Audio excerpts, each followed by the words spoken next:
अल्लाह के प्यारे नबी हज़रत इब्राहीम अलैहिस्सलाम की तीसरी बीवी कंतूर से उनके बेटे मदीन पैदा हुए।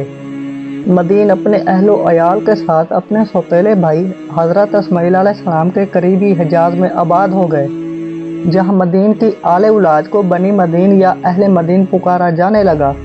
आहिस्ता आहिस्ता ये एक बहुत बड़ा कबीला बनता गया। ये लोग जब बहुत ज़्यादा फैल गए तो उन्होंने अपने इलाके को दो हिस्सों में बांट दिया।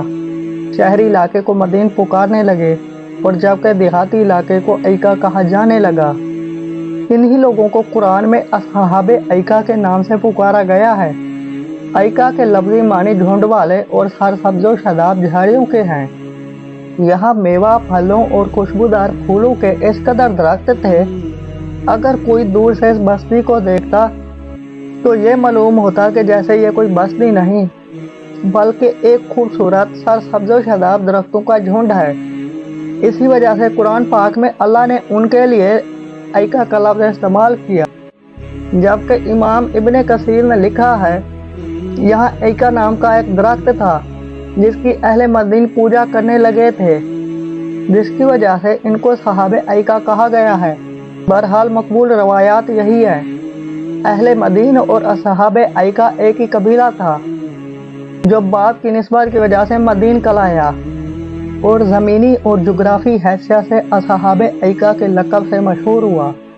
अरब की मशहूर शाहरा जो कि हिजाज के काफिरों को शाम, फ़लस्तीन, यमन और मिस्र तक ले जाती और बहरा कुल्ज़म के मशरक़ी किनारे से गुजरती थी। कुरान में इसको इमाम मुबीन, खुली और साफ शाहरा कहा गया है। अहले मदीन इसी शहरा पर बहरे कुल्ज़म के मशरक़ी किनारे पर आबाद हुए थे। अहले मदीन बेहद खुशहाल और अमीर थे। दूर दराज से काफ़िले उनकी बस्ती में आते और यहाँ से फल, सब्जियाँ और अनाज वगैरह ले जाते। और तो और लोग इस बस्ती की खूबसूरती को देखने के लिए भी मदीन तशरीफ़ लाते, क्योंकि ये एक बड़ी शाहरा पर थे। हर तरफ से आने वाले ताजिर इनकी बस्ती में ज़रूर रुकते, जिसकी वजह से इस बस्ती के लोग तजारती कारोबार से मुंसलिक होकर बहुत खुशहाल हो गए थे। अहले मदीन या सहाबे ऐका ने भी कौमे आद, समूद और कौमे लूत की तरह बुतों की पूजा शुरू कर दी थी।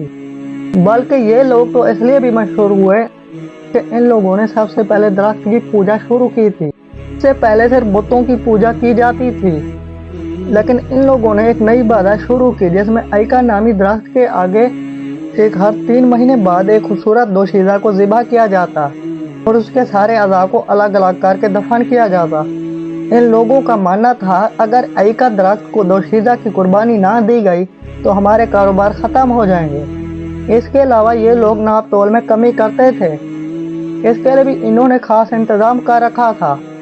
ये लोग अपनी बहनों और बीवियों को अपने कारोबारी मराकज़ पर हरिया लिबास में बिठा देते और जब कोई ताजर आता तो शहवत के हाथों मजबूर होकर इन लड़कियों से मसरूफ़ हो जाता, जिससे वो नाप तोल में खूब कमी करते और अक्सर तो वो चीज़ें बदल डालते थे।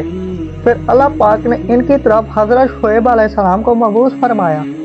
हज़रत शुएब अलैहिस्सलाम का ताल्लुक भी मदीन से ही था। कुरान करीम में 11 जगह पर हज़रत शुएब अलैहिस्सलाम का जिक्र हुआ है। नबूवत से पहले भी हज़रत शुएब अलैहिस्सलाम अपनी कौम में अपनी ईमानदारी और नेक नियति पर मशहूर थे और नबूवत मिलते ही आप अलैहिस्सलाम ने अपनी कौम को तबलीग शुरू कर दी।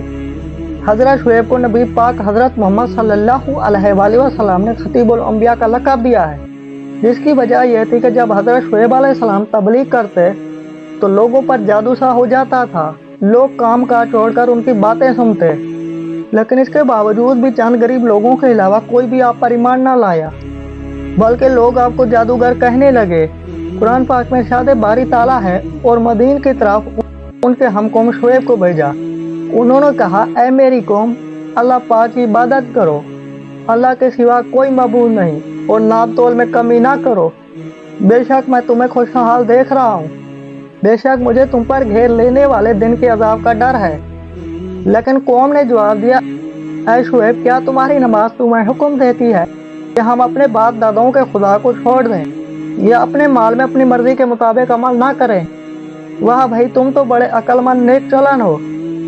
जब किसी भी तरह से कौम अपने गुनाहों से बाज ना आई तो हज़रत शुएब अलैहिस्सलाम ने अपनी कौम को पुरानी कौमों पर आने वाले अजाबों से इस तरह डराया और ऐ मेरी कौम, मेरी मुखालफत तुमसे ये ना करवा दे कि तुम पर इसी तरह का अज़ाब आप पहुंचे जो नूह अलैहिस्सलाम की कौम, हूद अलैहिस्सलाम की कौम या सालेह अलैहिस्सलाम की कौम पर आया था। और लूत की कौम तो तुमसे कोई दूर नहीं, पूरी कौम हजरत शुएब अलैहिस्सलाम के खिलाफ हो गई और हजरत शुएब अलैहिस्सलाम को धमकी दी कि या तो तुम हमारे दीन में शामिल हो जाओ वरना हमारी बस्ती से निकल जाओ।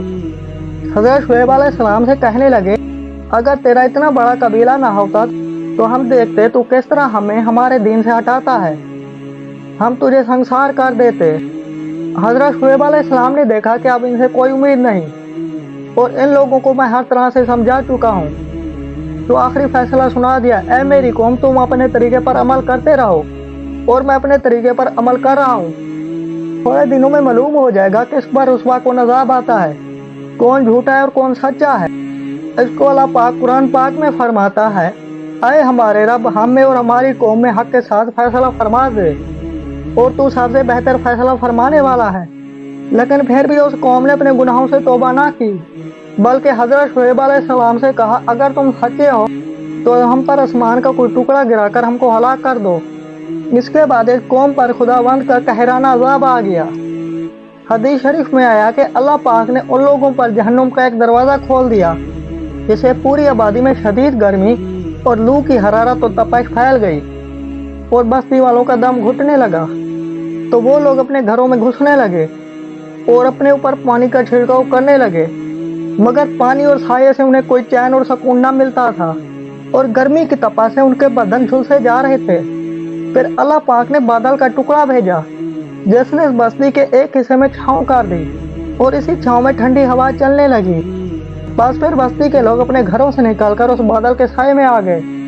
जैसे ही सब लोग बादल के साए के नीचे आ गए तो पहले एक जोरदार चीख आई, फिर अल्लाह पाक ने आग के गोले बरसाए और साथ ही जलजला भी आ गया।